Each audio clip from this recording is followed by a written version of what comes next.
Hi guys, நான் welcome to our video. Sorry, நம்ம class 10 CBSE history chapter 1 அதாவது rise of nationalism in Europe explanation part 3 தான் பார்க்க போறோம். ஸோ வாங்க ஃப்ரெண்ட்ஸ் வீடியோக்குள்ள போகலாம். The making of nationalism in Europe.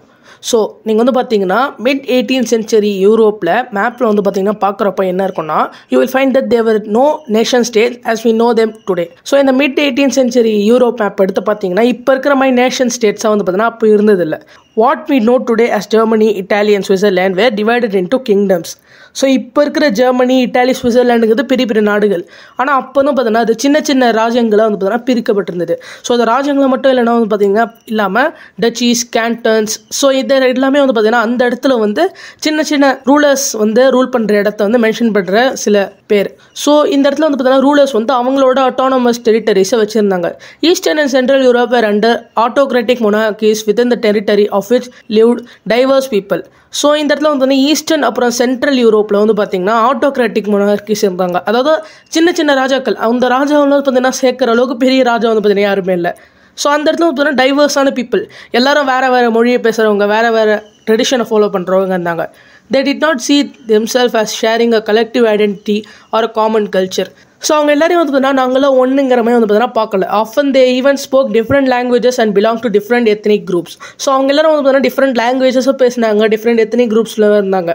ஒரு ஸ்பெசிஃபிக் ஏரியாக்குள்ளே இருக்கிறதுனால வந்து பார்த்தீங்கன்னா அவங்களாம் ஒன்றா இருக்கணும்னு அவசியம் இல்லைங்கிற மாதிரி வந்து பார்த்தீங்கன்னா இருந்தாங்க. ஏன்னா எல்லாருமே வந்து பார்த்திங்கன்னா லாங்குவேஜும் டிஃப்ரெண்ட்டாக இருந்தது, டிஃப்ரெண்ட் எத்னிக் குரூப்ஸில் இருந்ததுனால அவங்க வந்து நாங்கள் இன்னொருத்தவங்க கூட சேர விருப்பம் இல்லாத மாதிரி வந்து இருந்தாங்க.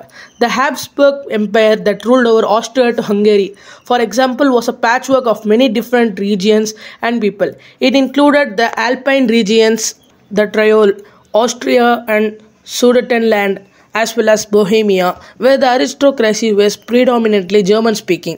ஸோ இந்த இடத்துல வந்து பார்த்தீங்கன்னா இந்த ஹாப்ஸ்பர்க் எம்பையரில் வந்து பார்த்திங்கன்னா நிறைய ரீஜன்ஸ் வந்து பார்த்தீங்கன்னா அந்த இடத்துல இருந்தாங்க. ஸோ அது வந்து அந்த இடத்துல வந்து ஆல்பைன் ரீஜன் இருந்தது. ஸோ அந்த ஆல்பைன் ரீஜன் அவங்க எப்படி சொல்கிறாங்கன்னா ட்ரையோல்னு சொல்கிறாங்க. ஆஸ்ட்ரியா அப்புறம் சுடெட்டன்லேண்ட், ஸோ இது எல்லாமே வந்து பார்த்திங்கன்னா அப்புறம் வந்து பொஹேமியா. ஸோ இது எல்லாமே வந்து ஜெர்மன் ஸ்பீக்கிங் தான் இருந்திருக்காங்க. இந்த இடத்துல இருக்கிற அரிஸ்டோக்ரஸிஸ் எல்லாருமே ஜெர்மன் ஸ்பீக்கிங்காக இருந்திருக்காங்க. It also included the Italian speaking provinces of Lombardy and Venetia. So அப்புறம் வந்து பார்த்திங்கன்னா இந்த இடத்துல வந்து எக்ஸ்ட்ரா கொஞ்சம் ப்ரொவின்சஸாக இருந்திருக்கு. ஸோ அந்த இடத்துல யார் யார் இருந்தாங்கன்னா இட்டாலியன், அப்புறம் லொம்பார்டி அண்ட் வெனேட்டியா, அந்த மாதிரி வந்து பார்த்திங்கன்னா லாங்குவேஜ் பேசுகிறவங்க இருந்திருக்காங்க. ஸோ ஹங்கரியில் வந்து பார்த்தீங்கன்னா ஹாஃப் ஆஃப் த பாப்புலேஷன் வந்து மக்யார் வந்து பேசியிருக்காங்க. அதேமாதிரி ரெஸ்ட் ஆஃப் த ஹாஃப் வந்து பார்த்திங்கன்னா ஒரு வெரைட்டி ஆஃப் டயலெக்ட்ஸ் வந்து பார்த்திங்கன்னா பேசியிருக்காங்க. இன் கலீஷியா த aristocracy spoke Polish. Besides these three dominant groups, they also lived within the boundaries of the empire a mass of subject peasant peoples, Bohemians and Slovaks to the north, Slovens in California, Croats to the south and Romans to the east in Transylvania. So இந்த மாதிரி வந்து aristocracy group மட்டும் இல்லாமல் நிறைய வந்து பார்த்திங்கன்னா பெசன்ட்ஸ் கூட இருந்திருக்காங்க. ஸோ அதில் வந்து பார்த்திங்கன்னா போஹேமியன்ஸ் அண்ட் ஸ்லோவாக்ஸ் வந்து பார்த்திங்கன்னா நார்த்லேயும், ஸ்லோவேனிஸ் வந்து பார்த்திங்கன்னா கேனியோலியாவும் வந்து பார்த்திங்கன்னா இருக்காங்க. அப்புறம் குரோட்ஸ் வந்து பார்த்திங்கன்னா சவுத்தில் இருந்திருக்காங்க. ரோமன்ஸ் வந்து பார்த்திங்கன்னா ஈஸ்ட்டில் வந்து டிரான்சில்வேனியாங்கிற இடத்துல இருந்திருக்காங்க. Such different did not easily promote a sense of political unity. So இந்த மாதிரி நிறைய டிஃப்ரென்ஸ் இருந்ததுனால ஒரு பொலிட்டிக்கல் யூனிட்டியோட சென்ஸை வந்து இது ப்ரொமோட் பண்ணலை. ஸோ எல்லோரும் வந்து பார்த்திங்கன்னா வேறு வேறு இடத்துல இருந்ததுனால அவங்களுக்கு ஒரு பொலிட்டிக்கலான யூனிட்டி வந்து பார்த்திங்கன்னா இல்லை. The only tie binding these diverse groups together was a common allegiance to the emperor. So இது எல்லாத்தையும் வந்து பார்த்தீங்கன்னா ஒன்றா இது பண்ணுறது வந்து ஒரு காமன் எம்பரரோட அலிஜென்ஸ். ஸோ இந்த மாதிரி வந்து காமனாக வந்து ஒரு எம்பரர் இருக்காருன்னா அவரோட வந்து பார்த்தீங்கன்னா எல்லாரும் ஒன்று சேர்ந்துருக்கிறது. ஸோ இதான் வந்து பார்த்தீங்கன்னா இவங்க எல்லாரும் சேர்க்குது. How did nationalism and the idea of national state emerge? So இந்த நேஷனலிசமும் ஐடியா ஆஃப் நேஷனல் ஸ்டேட் வந்து எப்படி இந்த இடத்துல எமர்ஜ் ஆச்சு? The aristocracy and new middle class. Socially and politically, a landed aristocracy was the dominant class on the continent. So அந்த காண்டினென்ட்டில் வந்து பார்த்திங்கன்னா சோஷியலாகவும் பொலிட்டிக்கலாகவும் யார் வந்து பார்த்திங்கன்னா அதிகமாக டாமினன்ட் கிளாஸ் இருந்திருக்காங்கன்னா இந்த அரிஸ்டோக்ரஸிஸ் தான். ஸோ இந்த அரிஸ்டோக்ரஸிஸ்னால் யார் வந்து பார்த்திங்கன்னா பெரிய பெரிய பணக்காரங்க, ஜமீன்தார், ஸோ அந்த மாதிரி இருக்கிறவங்கள தான் வந்து அரிஸ்டோக்ரஸின்னு சொல்லுவாங்க. The members of these class were united by a common way of life that cut across regional divisions. So இந்த மெம்பர் ஆஃப் திஸ் கிளாஸ், இந்த கிளாஸில் இருக்கிற மெம்பர்ஸ்லாம் வந்துன்னா ஒரு காமன் வே ஆஃப் லைஃப்பில் வந்து பார்த்திங்கன்னா யுனைட் ஆகிருக்காங்க. They own estates in the countryside and also town houses. So அவங்களுக்கு வந்து பார்த்தீங்கன்னா எஸ்டேட்ஸ் இந்த கண்ட்ரி சைட்ஸில், டவுன் ஹவுசஸ் எல்லாமே வந்து பார்த்தீங்கன்னா வச்சுருக்காங்க. ஸோ அவங்க வந்து பார்த்திங்கன்னா டிப்ளமசி பர்பஸுக்காக வந்து ஃப்ரெஞ்ச் பேசுகிறாங்க. ஸோ ஃப்ரெஞ்ச் வந்து பார்த்தீங்கன்னா ரொம்ப ஒரு கிளாசிக்கான லாங்குவேஜுங்கிறமே வந்து பார்த்தீங்கன்னா அவங்க ட்ரீட் பண்ணுவாங்க. ஸோ அதனாலே அவங்க ஹை சொசைட்டியில் இருக்கிறதுனால ஃப்ரெஞ்சு வந்து வேணும்னே வந்து பார்த்திங்கன்னா பேசுவாங்க. அவங்களோட ஃபேமிலிஸ்லாம் வந்து பார்த்திங்கன்னா இந்த மேரேஜ்னால வந்து பார்த்திங்கன்னா கனெக்ட் ஆகும். ஸோ ஒரு இடத்துல வந்து இருப்பாங்க, இன்னொரு இடத்துல இருக்கிறவங்களோட வந்து பார்த்திங்கன்னா மேரேஜ் பண்ணி அந்த இடத்துமே இந்த இடத்துமே வந்து பார்த்திங்கன்னா ஒன்றா ஜாயின் பண்ணிவிடுவாங்க. ஸோ இப்போ அந்த மொத்த இடமும் வந்து பார்த்திங்கன்னா ஒரு ஃபேமிலிக்கு சொந்தமானவே வந்து பார்த்திங்கன்னா ஆகிடும். The powerful aristocracy was however numerically a small group. So என்னதான் இந்த அளவுக்கு பெரிய இடத்த வந்து இவங்க பார்த்துக்கிட்டாலும் இவங்களுக்கு வந்து பார்த்திங்கன்னா ஆள் பழங்கிறது இல்லை. ஏன்னா வந்து பார்த்தீங்கன்னா நியூமெரிக்கலி சின்னவங்க. ஸோ ஏன்னா வந்து பார்த்தீங்கன்னா எல்லாரும் பணக்காரங்க நிறைய பேர் இருந்தால் வந்து பார்த்தீங்கன்னா இருக்க முடியாது. The majority of the population was made of peasantry. So எல்லா இடத்துல இருக்கிற மாதிரி மெஜாரிட்டியாக இருந்தாங்கன்னா விவசாயிகள் தான் இருந்திருக்காங்க. To the west to the bulk of the land was farmed by tenants and small owners. So வெஸ்ட்டில் வந்து பார்த்தீங்கன்னா டெனன்ட்ஸோ ஸ்மால் ஓனர்ஸோ வந்து பார்த்தீங்கன்னா இந்த இடத்த ஃபார்ம் பண்ணுறாங்க. அதுவே ஈஸ்ட்டில் வந்து பார்த்தீங்கன்னா சென்ட்ரல் அப்புறம் ஈஸ்ட்லேயும் central யூரோப்லேயும் the pattern of land holding was characterized by vast estates which were cultivated by serfs. So சர்ஃப்ஸுங்கிற வந்து பார்த்தீங்கன்னா இந்த இடத்துல வந்து கல்டிவேட் பண்ணுறாங்க சென்ட்ரல் யூரோப்லேயும் ஈஸ்டர்ன் யூரோப்லேயும். In western parts of the Central Europe, the growth of industrial production and trade meant the growth of towns and emergence of the commercial classes whose existence was based on production for the market. So Western அப்புறம் part of central யூரோப்பில் என்ன இருக்குன்னா இந்த industrial ப்ரொடக்ஷனோட growth வந்து பார்த்திங்கன்னா அப்புறம் trade வந்து என்ன பண்ணியிருக்குன்னா அந்த இடத்துல வந்து கமர்ஷியல் கிளாஸஸோட எமர்ஜென்ஸை வந்து கொண்டு வந்திருக்கு. ஸோ அந்த இடத்துல வந்து பார்த்தீங்கன்னா கமர்ஷியல் கிளாஸஸ்லாம் வர ஆரம்பிச்சிட்டாங்க. அதாவது அந்த இடம் வந்து ப்ரொடக்ஷனாகவும் மார்க்கெட் ஏரியா வந்து வந்து மாற ஆரம்பிச்சிருது. இண்டஸ்ட்ரியலைசேஷன் பிகன் இன் இங்கிலாந்து இந்த second half of the 18th century. So second half of the 18th century ஃபுல்லாக வந்து பார்த்தீங்கன்னா அது ஒரு 1850 1900 வரைக்கும் வந்து இந்த இடத்துல இண்டஸ்ட்ரியலைசேஷன் நடக்குது. ஆனால் ஃப்ரான்ஸ்லேயும் சில பார்ட் ஆஃப் ஜெர்மன்லேயும் வந்து பார்த்தீங்கன்னா அது வந்து 19th century தான் நடக்குது. ஸோ இந்த மாதிரி வந்து பார்த்தீங்கன்னா இங்கிலாண்டோட பார்ட்ஸ்லாம் முன்னாடியே இது வந்திருக்கு. ஆனால் ஃப்ரான்ஸுக்கும் ஜெர்மனிக்கும் 19th century தான் வந்திருக்கு. In its wake new social groups came in to being. A working class population and middle class made of industrialist businessman and professional in central and Eastern Europe. These groups were smaller in numbers till late 19th century. It was among the educated liberal middle classes that ideas of national unity following the abolition of aristocratic privileges gained popularity. So இந்த மாதிரி புதுசாக வந்து பார்த்திங்கன்னா industrialisation நடக்கிறப்போவே புதுசாக வந்து ஒரு group of people வந்து பார்த்திங்கன்னா வர ஆரம்பிப்பாங்க. அவங்க தான் வந்து பார்த்திங்கன்னா ஒரு ஒர்க்கிங் கிளாஸ் பாப்புலேஷன். இப்போ இருக்கிற மிடில் கிளாஸ்னு வந்து பார்த்திங்கன்னா சொல்லலாம். அவங்க வந்து இண்டஸ்ட்ரியலிஸ்ட்டாக இருந்தாங்க, பிஸ்னஸ் மேனாக இருந்தாங்க, ப்ரொஃபஷனல்ஸாக இருந்தாங்க. சென்ட்ரல் அப்புறம் ஈஸ்டர்ன் யூரோப்பில் வந்து பார்த்திங்கன்னா இவங்க வந்து கம்மியாக தான் இருந்தாங்க 19th century வரைக்கும். ஆனால் அதுக்கப்புறம் வந்து பார்த்திங்கன்னா அவங்க வந்து எஜுகேட் ஆக ஆரம்பித்தாங்க. நிறைய பேர் வந்து பார்த்திங்கன்னா கூட ஆரம்பித்தாங்க. அப்புறம் லிபரலான மிடில் கிளாஸஸ் எஜுகேட் ஆகி அவங்க எல்லாருக்கிட்ட வந்து பார்த்தீங்கன்னா இந்த நேஷனல் யூனிட்டிங்கிற ஐடியா வந்து பார்த்தீங்கன்னா ஸ்ப்ரெட் ஆகுது. அப்புறம் அரிஸ்டோக்ராசிக் ப்ரிவிலேஜஸ்லாம் வந்து அபாலிஷ் பண்ணுங்கிற ஐடியா வந்து பார்த்திங்கன்னா ரொம்ப பயங்கரமாக பாப்புலாரிட்டியாக அடைஞ்சிக்கிட்டே வருது. ஸோ எல்லாரும் எப்படி வந்து ஃப்ரெஞ்ச் ரெவல்யூஷனில் வந்து மிடில் கிளாஸ்லாம் சேர்ந்து நேஷனல் அசம்பிளியில் ஃபார்ம் பண்ணாங்களோ அதே மாதிரி இந்த இடத்துலையும் வந்து பார்த்தீங்கன்னா நடக்க ஆரம்பிக்குது. What did liberal nationalism stand for? Ideas of national unity in early 19th century Europe were closely allied to the ideology of liberalism.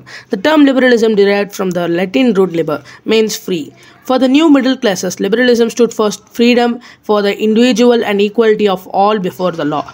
So, idea of national unity வந்து பார்த்திங்கன்னா ஏர்லி 19th century வந்து இந்த idea of லிபரலிசமோட வந்து பார்த்தீங்கன்னா அலைடாக இருக்குது. So ஒன்றா சேர்ந்துருக்கு. So national யூனிட்டியாக இருக்கிறதும் நேஷ்னலிசமும் வந்து அப்புறம் லிபரலிசமும் ஒன்றுங்கிற மாதிரி வந்து பார்த்தீங்கன்னா அவங்க யோசிக்கிறாங்க. இந்த டேர்ம் லிபரலிசம்ங்கிறது வந்து பார்த்தீங்கன்னா லாட்டின் ரூட்லேருந்து வருது. அதாவது லிபருங்கிறது ஃப்ரீன்னு அர்த்தம் லாட்டினில். ஸோ அதில் வந்து பார்த்திங்கன்னா லிபரலிசம்ங்கிற வேர்டு வந்து பார்த்திங்கன்னா வருது. ஸோ இதில் வந்து பார்த்திங்கன்னா ஃப்ரீடம் வந்து எல்லா இண்டிவிஜுவலுக்கும் அப்புறம் எல்லாருக்கும் வந்து பார்த்திங்கன்னா லாவுக்கு முன்னாடி ஈக்குவாலிட்டியாக இருக்கணுங்கிறது வந்து பார்த்திங்கன்னா இவங்கள liberalism. Politically it emphasise the concept of government by consent. So politically வந்து பார்த்திங்கன்னா இந்த கவர்மெண்ட்டோட கான்செப்டை வந்து இது எம்ஃபசைஸ் பண்ணுது. Since the French revolution liberalism has stood for end of autocracy. So French ரெவல்யூஷன்லேருந்து எப்படி ஆயிடுச்சுன்னா லிபரலிசம்ங்கிறது ஆட்டோக்ரஸியோட எண்டாகவே மாறிடுச்சு வந்து பார்த்திங்கன்னா மாறிடுது. அப்புறம் வந்து பார்த்திங்கன்னா கிளர்ஷியல் ப்ரிவிலேஜஸ். ஸோ நம்ம வந்து பார்த்திங்கன்னா பார்த்துருப்போம் சார் நிறைய ப்ரிவிலேஜஸ்லாம் இருந்திருக்கும். ஸோ அது எல்லாத்துக்குமே வந்து பார்த்திங்கன்னா ஒரு எண்டு வந்திருக்கும். And a constitution and representative government through parliament. So இது எல்லாமே வந்து பார்த்திங்கன்னா லிபரலிசம்ங்கிற மாதிரி வந்து பார்த்திங்கன்னா மாறுது. 19th century லிபரல்ஸ் வந்து இன்னும் ஸ்ட்ரெஸ் பண்ணாங்க. எதுக்குன்னா inviolability of private property. So private property வந்து பார்த்திங்கன்னா எல்லோரும் வந்து வெறும் லேண்ட் ஓனர்ஸ் மட்டும் வச்சுருக்காங்க. ஸோ எல்லா மக்களும் வந்து பார்த்திங்கன்னா வாங்குற மாதிரி வந்து பார்த்திங்கன்னா இருக்கணுங்கிறதுக்காக லிபரல்ஸ் வந்து ஸ்ட்ரெஸ் பண்ணுறாங்க. Yet, equality before the law did not necessarily stand for universal suffrage. So, universal suffrage என்ன அர்த்தம்னா ரைட் டு ஓட். ஸோ இந்த ஈக்குவாலிட்டி பிஃபோர் லாங்கிறது வந்து எல்லாருக்கும் ஓட் பண்ணுறதுக்கான ரைட் வந்து பார்த்திங்கன்னா கொடுக்கல. ஸோ இப்போ எக்ஸாம்பிளுக்கு வந்து பார்த்திங்கன்னா பார்த்துக்கிட்டோன்னா ஃப்ரெஞ்ச் ரெவல்யூஷன் நடந்தப்போ இதான் வந்து பார்த்திங்கன்னா ஒரு அதாவது வந்து ஃபஸ்ட்டு நடந்த ஒரு ரெவல்யூஷன். இந்த ரெவல்யூஷன்லேயே வந்து பார்த்திங்கன்னா வெறும் ரைட் டு ஓட்டு வந்து ஆக்டிவ் சிட்டிசன்ஸ்க்கு மட்டும் தான் கொடுக்கப்பட்டுச்சு. அதுவே வந்து பார்த்திங்கன்னா உமனுக்கும் சின்னவங்களுக்கும் வந்து பார்த்திங்கன்னா இதை கொடுக்கல. Only for a brief period under the Jacobins did all the adult male enjoy suffrage. However, the Napoleonic Code went back to limited suffrage and reduced women to the status of minor, subject to the authority of fathers and husbands. So இது வந்து பார்த்திங்கன்னா jacobin டைமில் வந்து எல்லாருக்கும் வந்து பார்த்திங்கன்னா கிடச்சிது, எல்லா அடல்ட் மேல்ஸ்க்கும் வந்து பார்த்திங்கன்னா இது கிடச்சிது. அது அப்போ வந்து பார்த்தீங்கன்னா ஃபீமேல் கிடைக்கல. ஆனால் இந்த நெப்போலியனிக் கோடு வந்து என்ன ஆச்சுன்னா அது மென்னுக்கும் வந்து பார்த்தீங்கன்னா குறைஞ்சிடுச்சு, உமனுக்கு வந்து பார்த்தீங்கன்னா டோட்டலி வந்து பார்த்தீங்கன்னா ஒரு மைனர் ஸ்டேஜுக்கு போயிடுச்சு. ஸோ அதுக்கப்புறம் வந்து பார்த்தீங்கன்னா subject to the authorities. So அத்தாரிட்டிஸ்க்கெல்லாம் வந்து பார்த்தீங்கன்னா ஃபாதர்ஸ் அப்புறம் ஹஸ்பண்ட்ஸ் இந்த மாதிரி வந்து பார்த்தீங்கன்னா பேர் வந்து வைக்க ஆரம்பிச்சிட்டாங்க. Through out the 19th and the early 20th centuries, women and non-propertied men organized opposition movement demanding equal political rights. So 19th century ஃபுல்லாகவே, அதாவது 19th century early 20th centuryலுமே woman அப்புறம் நான் ப்ராப்பர்ட்டி மென் எல்லாரும் வந்து என்ன கேட்குறாங்கன்னா எங்களுக்கும் வந்து ஈக்குவல் பொலிட்டிக்கல் ரைட்ஸ் வேணும்னு வந்து கேட்குறாங்க. இந்த economic sphere liberalism stood for the freedom of markets and abolition of state imposed restrictions on the movement of goods and capital. During the 19th century, this was a strong demand of the emerging middle classes. Let us take the example of the German-speaking regions in the first half of the 19th century. Napoleon's administration had created out of, so வந்து பார்த்தீங்கன்னா first economic ஸ்பியரில் இன்னும் வந்து எப்படி பார்த்தாங்கன்னா liberalism வந்து freedom of markets and abolition of state imposed restrictions on the movement of goods and capital. So இவங்க வந்து அதை எப்படி பார்க்குறாங்கன்னா லிபரலிசம் வந்து மார்க்கெட்ஸோட ஃப்ரீடமாகவும் அந்த இடத்துல வந்து ஸ்டேட் இம்போஸ் பண்ண ரெஸ்ட்ரிக்ஷன்ஸ் எல்லாமே எடுத்த மாதிரி வந்து பார்த்தீங்கன்னா பார்க்குறாங்க. டியூரிங் த 19th century வந்து பார்த்தீங்கன்னா இது ஒரு ஸ்ட்ராங் டிமாண்டாக இருந்திருக்கு. ஏன்னா வந்து பார்த்தீங்கன்னா அந்த டைமில் வந்து மிடில் கிளாஸஸ் தான் அதிகமாக எமர்ஜ் ஆக ஆரம்பிச்சிருக்காங்க. அதுவும் வந்து பார்த்தீங்கன்னா எதுக்குங்கிறதுனா நம்ம வந்து பார்த்தீங்கன்னா முன்னாடியே பார்த்துருப்போம். இப்போ ஜெர்மன் ஸ்பீக்கிங் ரீஜன்ஸ் வந்து பார்த்தீங்கன்னா இப்போ எக்ஸாம்பிளுக்கு பார்த்தோம்னா first half of the 19th century. So இவங்க வந்து பார்த்தீங்கன்னா ஃபர்ஸ்ட் ஹாஃப் ஆஃப் 19th centuryல என்னென்ன இருக்குன்னு வரதா பார்க்கலாம். ஸோ நெப்போலியனோட அட்மினிஸ்ட்ரேஷன் சிஸ்டம். ஸோ இது வந்து பார்த்தீங்கன்னா ஒரு புதுசாக வந்து ஏதோ கிரியேட் பண்ணியிருக்கு. ஸோ அது என்னங்கிறது பார்க்கலாம். Countless small principalities of confederation of 39 states, each of these proposed its own currency and weights and measures. A merchant traveling in 1833 from Hamburg to Nuremberg to sell his goods would have had pass through 11 custom barriers and pay a custom duty of 5% of each one of them. Duties were often levied according to the weight or measurement of the goods. As each region had its own system of weights and measures, this involved time-consuming calculation. The measure of cloth, for example, was LA, which in each region stood for a different length. An LA of textile material bought in Frankfurt would be 54.7 cm of cloth, in Mainz 55.1 cm, in Nuremberg 65.6 cm, in Freiburg 53.5 cm. So இந்த இடத்துல வந்து பார்த்தீங்கன்னா 39 states இருந்திருக்கு. So அது எல்லா இடத்துலையும் வந்து பார்த்தீங்கன்னா டிஃப்ரெண்ட் டைப் ஆஃப் கரன்சி இருந்திருக்கு, வெயிட் இருந்திருக்கு, மெஷர் இருந்திருக்கு. ஸோ இப்போது 1833 ஒரு மெர்ச்சன்ட் வந்து ஹாம்பர்க்லேருந்து நியூரம்பர்க் வரைக்கும் ட்ராவல் பண்ணுறான்னா அவன் வந்து 11 கஸ்டம் பேரியர்ஸ் வந்து பார்த்தீங்கன்னா பாஸ் பண்ணி ஆகணும். அதுவும் வந்து பார்த்தீங்கன்னா 5% எல்லாத்துலேயும் 5% வந்து பார்த்தீங்கன்னா பே பண்ணி ஆகணும். ஸோ கிட்டத்தட்ட 6 கிட்ட வந்து பார்த்தீங்கன்னா அமௌண்ட் வந்து பே பண்ணிட்டு போக வேண்டியதாக இருக்கும். Duties were often levied according to the weight or the measurement of the goods. So எப்போவுமே வந்து பார்த்தீங்கன்னா டியூட்டிஸ் வந்து வெயிட் இல்லைனா மெஷர்மெண்ட் வச்சு தான் வந்து பார்த்தீங்கன்னா போடுவாங்க. ஸோ எல்லா இடத்துலையும் வேறு வெயிட்டும் மெஷர்மெண்ட்டும் இருந்ததுனால இது ஒரு டைம் கன்சூமிங் கால்குலேஷனாக மாறுது. ஸோ இதனாலேயே வந்து பார்த்தீங்கன்னா ஃபார் எக்ஸாம்பிளுக்கு இப்போ எல்லைங்கிறது வந்து பார்த்தீங்கன்னா அந்த இடத்துல இருக்கிற லென்த்தோட மெஷர்மெண்ட்.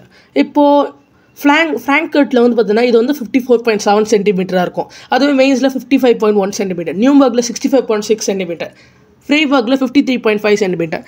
ஸோ இந்த மாதிரி இருக்கிறப்போ எல்லா இடத்துலையும் வேறு மாதிரி வந்து பார்த்தோன்னா ஒரு எல்லையோ பார்க்குறாங்க. இப்போது நம்ம வந்து இப்போ எக்ஸாம்பிளுக்கு பார்த்தோன்னா நம்ம வந்து இப்போ சென்னையில் வந்து 1 மீட்ரு வந்து நம்ம 1 மீட்டர் 100 சென்டிமீட்டர் சொன்னோன்னா அதே வந்து ஒரு திருச்சி போகிறப்போ அதை வந்து 72 சென்டிமீட்டர் சொன்னால் இந்த இடத்துல வந்து எவ்வளோ டிஃப்ரென்ஸ் வந்து பார்த்தீங்கன்னா இருக்குது. ஸோ இது வந்து எல்லாத்துலேயும் வந்து பார்த்தீங்கன்னா மாறும். Such conditions were viewed as obstacles to economic exchange and growth by the new commercial classes, who argued for the creation of a unified economic territory, allowing the unhindered movement of goods, people and capital. In 1834, a customs union or Zollverein was formed at the initiative of Prussia and joined by the most of the German states. The union abolished tariff barriers and reduced the number of currencies from over 30 to 2. The creation of network of railway further stimulated mobility, harnessing economic interest to national unification. A wave of economic nationalism strengthened the wider nationalist sentiments growing that time. So இந்த மாதிரி இருக்கிறது வந்து பார்த்திங்கன்னா economic எக்ஸ்சேஞ்சுக்கு பெரிய ஒரு அப்டக்கலாக இருந்தது. So அப்புறம் வந்து பார்த்தீங்கன்னா கமர்ஷியல் கிளாஸஸோட க்ரோத்துக்கு வந்து பார்த்திங்கன்னா ஒரு பெரிய முட்டுக்கலாக இருந்த மாதிரி சொல்ல முடியும். ஸோ இவங்க எல்லாரும் வந்து பார்த்திங்கன்னா ஒரு யூனிஃபைடான ஒரு எக்கனாமிக் டெரிட்டரி வந்து பார்த்திங்கன்னா கேட்க ஆரம்பிச்சிட்டாங்க. ஸோ இப்போ 1835 வந்து பார்த்தீங்கன்னா ஒரு கஸ்டம்ஸ் யூனியன் இல்லைனா வந்து பார்த்தீங்கன்னா ஜொல்பெரின்னு சொல்லுவாங்க. இவங்க வந்து பார்த்திங்கன்னா புர்ஷியாலேருந்து வந்து ஒரு இனிஷியேட்டிவ். இவங்க வந்து என்ன பண்ணுறாங்கன்னா ஜெர்மன் ஸ்டேட்லலாம் ஜாயின் பண்ணி தரீஃப் பேரியர்ஸ் வந்து பார்த்திங்கன்னா அபாலிஷ் பண்ணுறாங்க. அப்புறம் வந்து பார்த்திங்கன்னா கரன்சிஸ் வந்து 30 கரன்சிஸ்க்கு மேலே இருக்குது ஜெர்மனில். ஸோ 30 கரன்சிஸ்க்கு மேலே இந்தியாவில் வந்து பார்த்திங்கன்னா ஒவ்வொரு ஸ்டேட்டுக்கும் ஒரு கரன்சி வச்சா. இப்போ இந்தியாவில் வந்து பார்த்திங்கன்னா இப்போதைக்கு நம்ம ஸ்டேட்டுக்கு வந்து ரூபான்னு வந்து பார்த்திங்கன்னா ஒரு கரன்சி இருக்குது. இப்போ வந்து பார்த்திங்கன்னா அதே மாதிரி வந்து பார்த்திங்கன்னா டெல்லிக்கு ஒரு கரன்சி இருக்குது. அப்புறம் வந்து பார்த்திங்கன்னா கேரளாவுக்கு ஒரு கரன்சி இருக்குது. ஸோ எந்த அளவுக்கு வந்து பார்த்திங்கன்னா சேஞ்ச் ஆகும். ஸோ இது வந்து பார்த்திங்கன்னா அந்த இடத்துல வந்து 30 கரன்சி இருந்ததை 2 கரன்சியாக மாற்றுறாங்க. The creation of network of railway இதுவும் வந்து பார்த்திங்கன்னா இன்னும் வந்து மொபிலிட்டியை ஸ்டிமுலேட் பண்ணுது. ஸோ இது மூலிமா நிறைய எக்கனாமிக் கிரியேட்ஸை வந்து பார்த்திங்கன்னா கிரியேட் பண்ண முடியுது. இது மூலிமா எக்கனாமிக் நேஷனலிசம் வந்து ஒரு நேஷனலிசம் சென்டிமெண்ட்ஸை வந்து ரொம்ப அதிகமாக க்ரோ பண்ணுது. ஸோ எக்கனாமிக்கல்லையும் எங்களுக்கு நிறைய கிடைக்குதுங்கிறதுனால நிறைய பேர் வந்து பார்த்திங்கன்னா நேஷனலிசம் வேணும்னு பார்த்தீங்கன்னா கேட்க ஆரம்பிக்கிறாங்க. Thank you friends. இதோட கண்டினியூஷன் நம்ம அடுத்த வீடியோவில் பார்க்கலாம். இந்த வீடியோ உங்களுக்கு பிடிச்ச லைக் ஷேர் கமெண்ட் பண்ணுங்கள். மறக்காம நம்ம சேனல் சப்ஸ்கிரைப் பண்ணுங்கள். So thank you friends. பாய்.